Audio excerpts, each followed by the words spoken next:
Today we're talking about running hard uphill or running hard on the flats. Is there a difference? So this one's pretty easy to break down.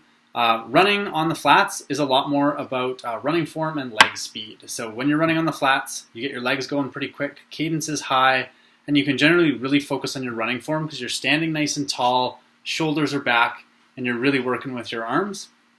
That's kind of the type of training that we get when we're running on the flats. So running form, leg speed.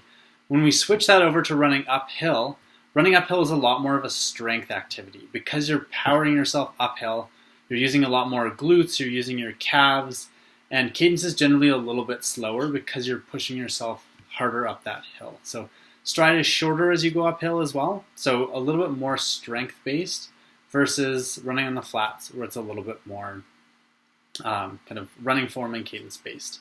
So when should you do either of those? And the answer for that is it totally depends on what type of race you're doing. So I like to always do the most specific training closest to my race, least specific training farthest from my race. So if you're running a really mountainous hill race where you've got tons of climbs, tons of descents, you're going to want to do early season training where you're running any of your faster stuff on the flats. And as the season progresses, get more and more into the hill training.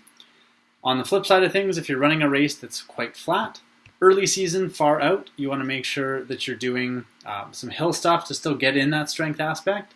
And then as race day approaches, getting more and more speed work done on the flats. So that's hills versus flats.